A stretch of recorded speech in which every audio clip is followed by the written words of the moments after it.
Hi, I'm Jamie Jones and this is F-Bomb. The F stands for film and also I swear a lot. And since we're halfway through the first series, I figure I should give you an idea of the films I like.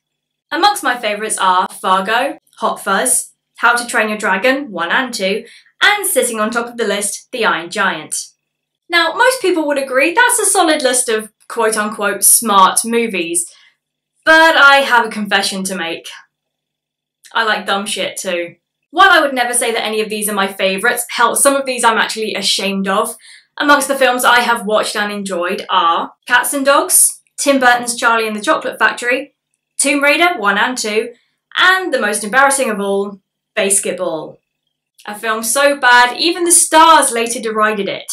This is about being able to hold bad filmmakers responsible. This is just like when we got our money back for Basketball. But I believe a film being dumb doesn't necessarily mean it won't be enjoyable. In fact, sometimes a movie could benefit from being more dumb. This is Chill Factor. We open on a remote military base where Dr. Long, played by David Paymer, is conducting an experiment with weaponized chemicals. Did you notice how that took me one sentence to illustrate? Well, it takes the movie 8 minutes. I think it's trying to build tension, but all it's really doing is spouting incomprehensible jargon at us. I eliminated the binary shell and I grafted the cobalt ion to the other side of the molecule. Showing us painfully long procedural shots.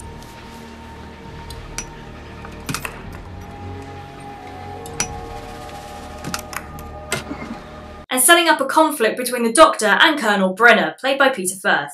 Now, I know you have moral objections to what we're doing here, but believe me, if I thought there was any real danger, I wouldn't go forward. Words cannot express how much I don't care.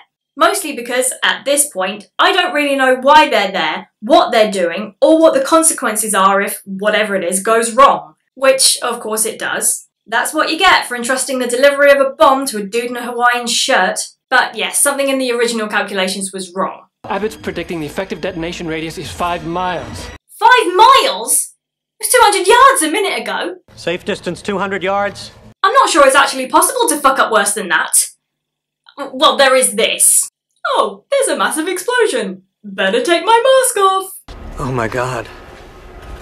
I am become death. The destroyer of worlds. Listen, I get it. Oppenheimer, during the Trinity nuclear test, was reminded of that very quote from the Bhagavad Gita.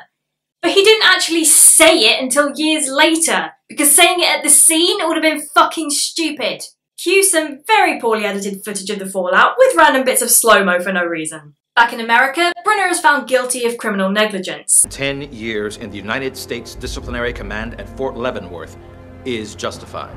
Do you understand? I assume your silence indicates assent.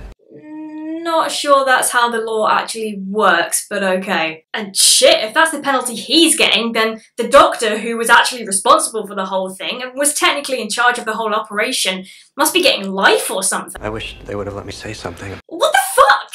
He wasn't even allowed to testify? Is the law just backwards in this universe? Anyway, Brenner seems fairly okay with accepting his punishment and is locked away for 10 years, and in that time, he turns evil. I mean, I don't know what else you call that look. He's evil now. In the meantime, Dr. Long has taken up fishing. Who's ready for some truly terrible fishing metaphors? The trout is a perfect hunter. He's the master of his realm. Turn the power of the hunter against him. Create a piece of bait that sends the fish's instincts into overdrive, forcing him to strike. And only then does our noble friend realize that the prey can bite back. Some people might say you're reading an awful lot into a simple thing like fishing. Yes, they might. They might even call it contrived. This is Mason, by the way, played by Skeet Ulrich. He's an inconsequential, badly written, badly acted character. But don't worry, he's probably not in it after this scene. Now let's meet every 90s movie mercenary group ever. We've got a white girl, a black guy, a geeky white guy, a cool white guy, and another white guy, who I guess is just a spare if one of the others goes missing. They've been hired by Brenner to capture the bomb and sell it, because 90s villains were contractually obligated not to have a motivation outside of becoming rich. We cut back to Mason. Not sure why this guy's still in it. Pretty sure he served his purpose as fish metaphor skeptic. He's starting his shift at a diner, and Dr. Long joins him, followed shortly by Brenner. Good, Richard. Not at all like a man responsible for the deaths of 18 people. I didn't put you in prison, Andrew. The government did that. That's a good point. Oh, I'm well aware of what the government did, I assure you. Well then what's your problem? Why is it you scientists can create implements of destruction so quickly, but when it comes to cures and benefits, your speed is nothing short of glacial? Oh, you're one of those. You know, I know a few guys you might get along with. Why they ain't give us a cure for AIDS? Indoctrinated in a cult called science. Fucking magnets, how do they work? Look, science is amazing, but it's not magic. And if bringing back 18 people who died a decade ago is what you're expecting it to do, then of course you're going to be disappointed. It's not like Dr. Long wanted to hurt anyone. Do you think I haven't seen the bodies of those men every time I've closed my eyes? I began trying to find ways of controlling the effects of the weapon that we tested on Horn Island. And let me guess, you failed. The toy? That's what experimentation is for, to determine what's safe and what isn't. And no civilians got hurt, they were all army pros who knew what they signed up for. So, I repeat, what's your problem? Though at least you're trying, Richard. And if the road to hell is paved with good intentions, we know you'll find your way there quickly. Okay, so it's a moral thing. That's understandable. You do kind of undermine your cause when you storm Dr. Long's research lab and kill a load of guards, though. In very unimaginative ways, I might add. Slit throat. Slit throat. Slit throat. There are other ways to kill people, you know! Yeah, like that. Of course, that doesn't work, purely because he says this. Forget about him.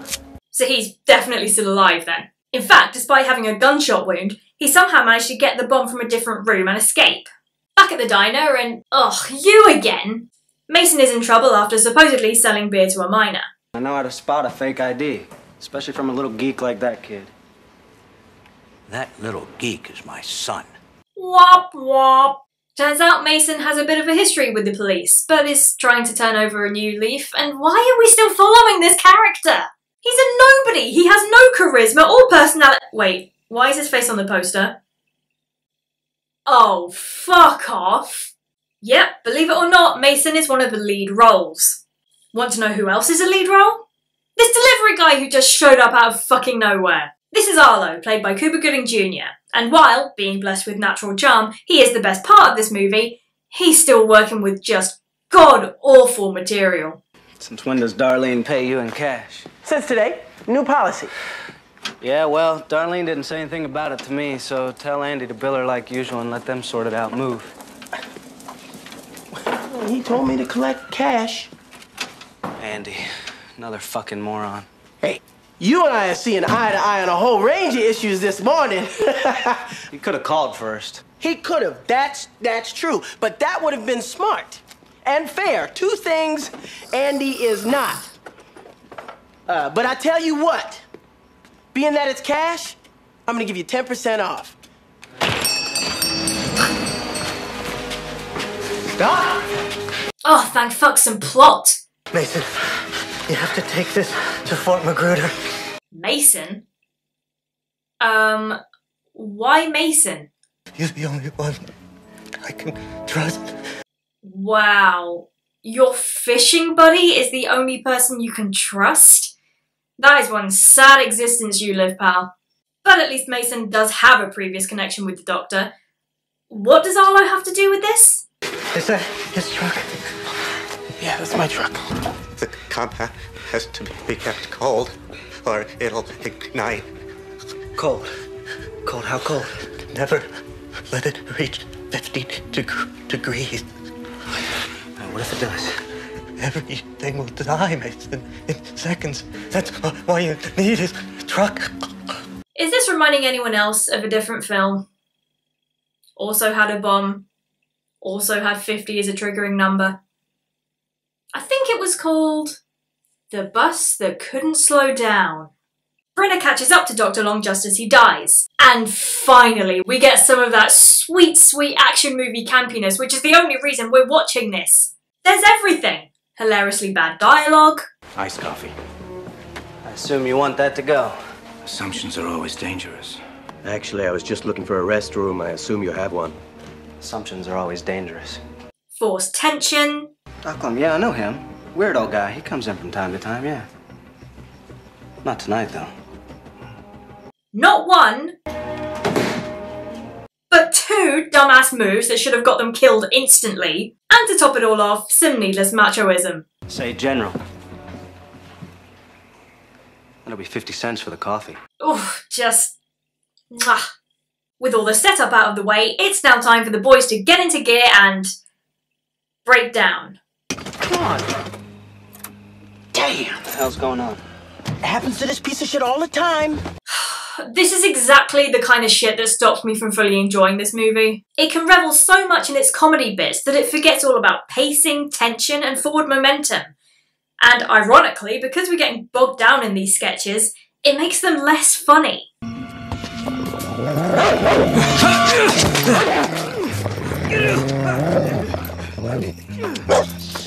Damn dog. Arlo eventually fixes the truck and they finally get going, with Brynner and the mercenaries on their tail. Then Mason and Arlo have a little tiff.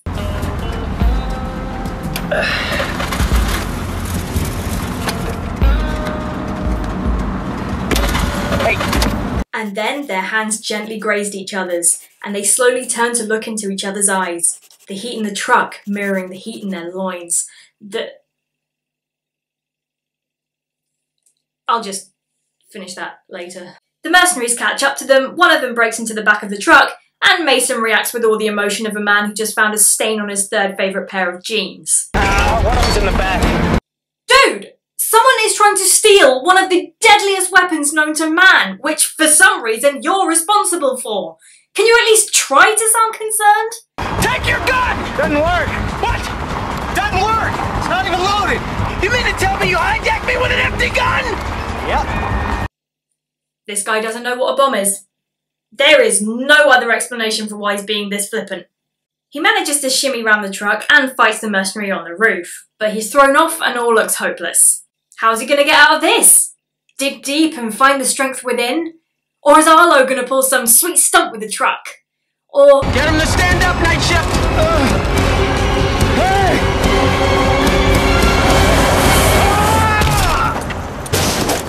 Or they'll take out a trained mercenary with, "Hey, look over there." Okay. The two cops from earlier are informed of Mason's sudden disappearance.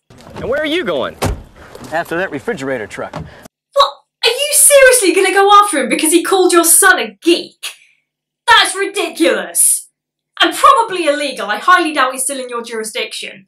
Back to Mason and Arlo, and the sexual tension is really building now. Nice job back there. Hey, don't give me that nice job shit, man.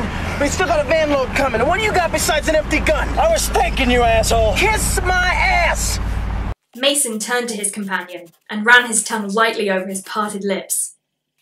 "Do you mean it?" he said. "It's for my live journal."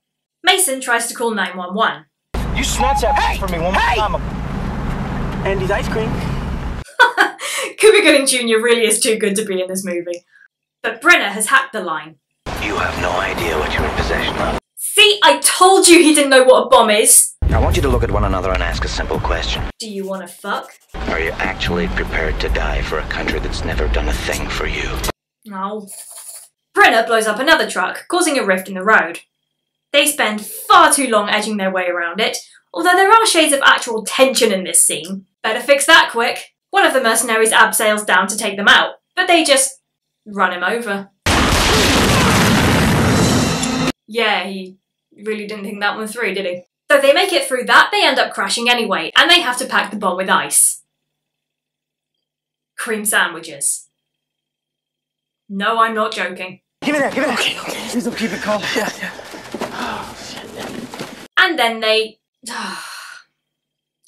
steal a boat and ride it down a cliff. And I have never been so thoroughly entertained yet fucking infuriated in my entire life. Let me remind you that half an hour ago, this was happening. I had no idea how powerful it was. And now, this is happening.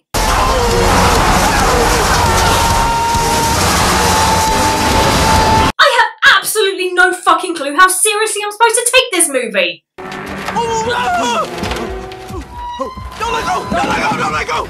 I'll never let go, Mason asserted, his strong arms embracing the other man's. Oh, okay, fine, I'll write it later. God!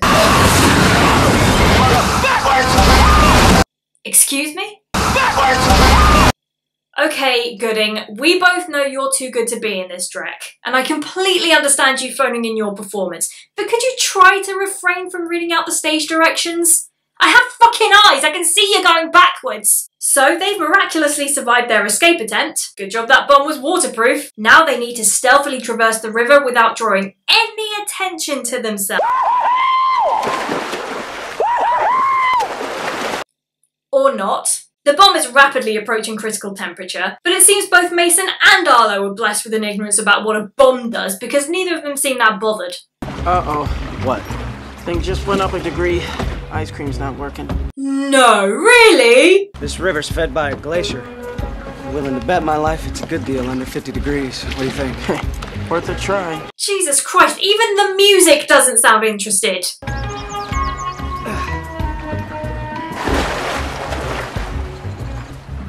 You're fucked, man. See, now why would you do that to a man in my position? Hey. Oh, come on, you didn't seriously expect me to let that go by, did you? After that steaminess, we get the cold shower of boring exposition. Brenner enlists the help of one of the cops to track down the bomb. The other cop tells the military that Mason is a suspect, and while Mason gets some ice for the bomb, Arlo is captured by Brenner. But Mason will not stand idly by and let his acquaintance be terrorized, so he searches his memory for some inspiring words. Create a piece of bait that sends the fish's instinct into overdrive, forcing him to strike. And only then does our noble friend realize that the prey can bite back. Have those. Dude, that was a metaphor. He didn't literally mean take down an evil ex-military guy with fishing gear, you fucking idiot! So, the army and Brenner are both closing in on Mason, who is dangling the bomb over a dam. Your fellow hero, untouched and unharmed. Him first.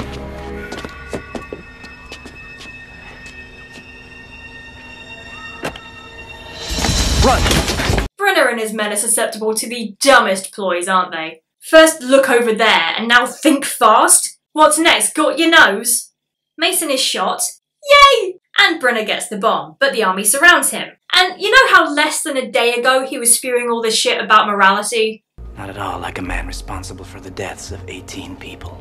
Well, now he doesn't care. For no reason. He just doesn't care. Gas masks! Gas masks! Gas masks! The men on Horn Island had gas masks! Where the fuck is Horn Island? Was! Horn Island was! Do you know what'll happen if I drop this? Nothing. It's heat sensitive, not pressure sensitive. But this does get the military to back down, and Brenner takes Mason and Arlo to test the bomb on them. But Mason has a plan. We gonna die! Put your hand in my pants. Wow, they're not even trying to hide it anymore. No, he's not pleased to see him. There is a knife in his pocket, which they use to free themselves.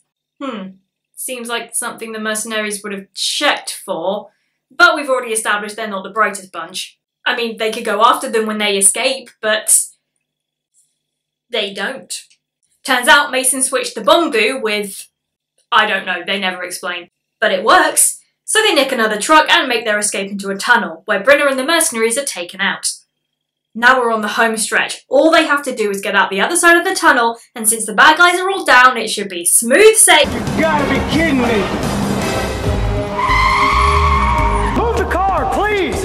Unfucking-believable. You took the words right out of my mouth. But the army lieutenant calls and— hang on, whoa.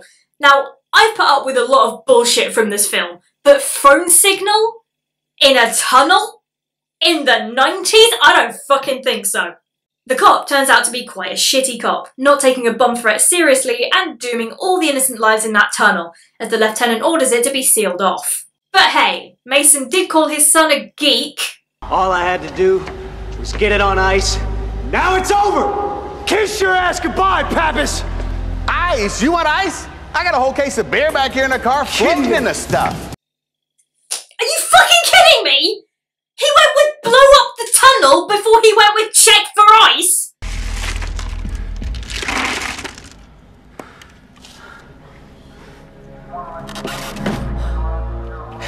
working. What? What? It's working. Do I even need to say anything? Somehow, Brenner survived a fucking torpedo and is blocking the other side of the tunnel. So the others escape through a hatch in the ceiling as Mason grabs the bomb.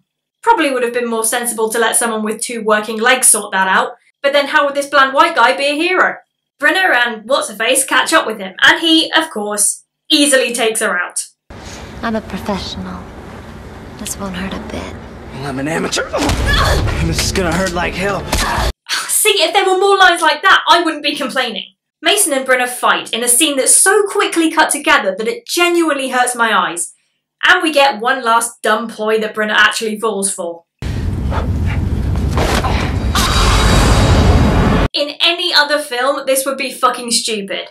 But here, it's good character consistency. Arlo and Mason get out of the tunnel, while Brenner gets sealed inside with the bomb. And for some reason we get Jesus imagery? Not sure that character's earned that. Pretty sure Jesus didn't get sacrificed because he was greedy and stupid. Anyway, he dissolves, just like Jesus, and the day is saved. But we can't end without a little more sexual tension. Oh, you got me, No, not that. Who put the big hurt on that army nut job to save your narrow butt? You, Arlo. Hello? You. Right. You damn Skippy. I feel that my government owes me a little restitution. Owes us. I'll handle it from here, sweet dick. Let's be real, if any fucking happens tonight, those women are not going to be involved. And that was chill factor. Yes, it does actually end with them going off to get laid. There is a tightrope that has to be walked between dumb and fun, and chill factor definitely leans more towards one than the other. On my first viewing, I thought the writers were struggling to decide whether they wanted it to be serious or silly, but on rewatching it, it's clear they just wanted to be a knockabout, goofy action flick. But they had no idea how to pull that off. It feels far too restrained in some places, like the writers didn't have faith in their own material. Which is understandable, but you can't just add a few one-liners into a mediocre action movie and call it a day. There still has to be structure, timing, and suspense, and little to none of that is here. Not that there's nothing going for it. There are a few good jokes sprinkled in. Cuba Gooding Jr. is consistently entertaining. And of course, I now live vicariously through Mason and Arlo's bromance. You better believe I'm writing that fanfiction. But do I recommend this? No. Maybe if you're bored on a Saturday afternoon and it happens to be on TV, but don't go out of your way. And certainly don't waste any money on this. Just watch Speed instead. Hell, Speed 2 is better than this. And that is a sentence I never thought I'd say. Thank you for watching. I've been Jamie Jones. I'll be taking a break next week, but join me the week after when I'll be looking at this film. See you next-ish Tuesday, fuckers!